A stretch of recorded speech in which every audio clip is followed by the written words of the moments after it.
Tired of being stuck in low elo? Maybe you have insane mechanics and win lane 90% of the time, but for some reason you just can't seem to climb. Well, look no further. In this video, I'm going to go over the 3 biggest mistakes that low elo players make and give you tips on how to fix those mistakes so that you can win more games and climb 10 times faster. Seriously, if you apply what I'm about to tell you in your games, I guarantee that you will climb to plat and diamond in no time. So without further ado, let's jump right into it. The first mistake that low elo players make is that they don't look at the minimap enough.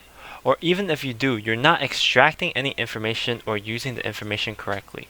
More likely than not, you're only looking at the minimap every time you hear a ping or every 10 seconds, which is just terrible because you lose out on so much information. Ideally, you should be looking at the minimap in between every CS, but I'll cut you guys some slack, so just aim to look every 3 to 5 seconds. Now you can't just mindlessly look at the minimap either.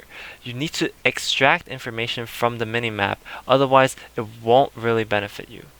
Obviously, looking at the minimap allows you to spot the jungler if he's going over a ward, but a lot of people don't extract that if he's not at a certain warded spot, then he's elsewhere on the map. For example, if you're on blue side and you have their blue buff and Gromp area warded, but you don't spot the jungler there, then you know it's highly likely that the jungler is on the top side of the map, which means you should ping that out so your top laner knows to play safe, and if you're bot lane, you can play more aggressively.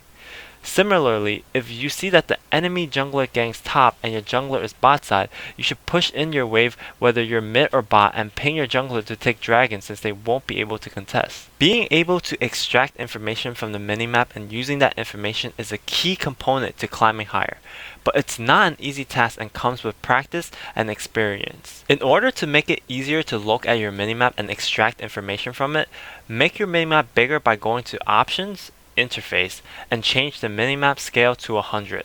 You want to pretend it's your crush and you want to look at her all the time whenever you get the chance. Moving on to the next mistake that low elo players make, which ties closely with this one, is that you're not tracking the enemy jungler. If you want to avoid getting ganked and camped by the enemy jungler, you must track them. Not only does it benefit you, it also helps prevent your team from dying to the jungler ganks.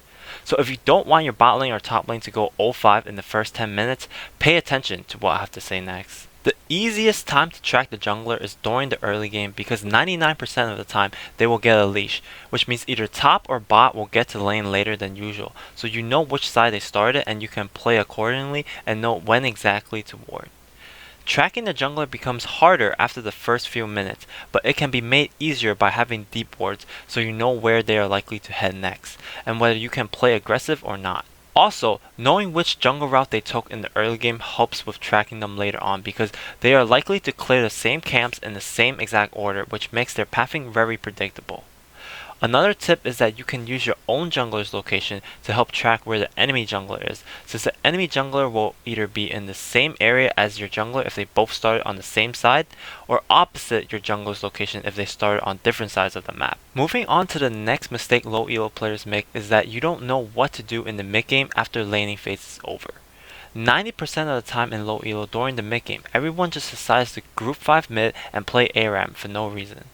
If this scenario sounds familiar to you, make sure you don't miss what I'm going to say next.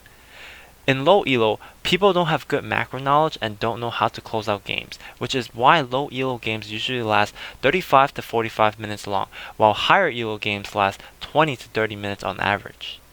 The best way to close out games is to take the outer towers one by one, although obviously go for more than one tower if you guys just want a team fight and have a wave pushing into the enemy tower. Laning phase ends when at least one of the outer towers are taken down, usually top or bot. Afterwards, what you want to do is group to take the remaining other 2 outer towers. Let's say you just took bot tower. If dragon is still up, then you want to group 4 mid, 1 top, and try to either take mid tower or dragon.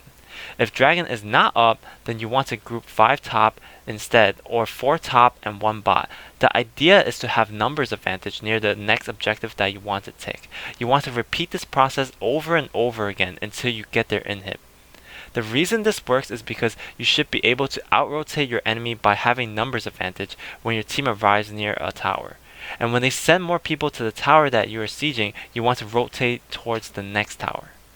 For example, if you send 4 people top and they only have 2 people top, your team can easily siege the tower, and if the enemy team doesn't react fast enough, you can take the entire tower for free. If they do react and send 2 people top, you can ping your team to rotate to the mid tower and repeat the same process.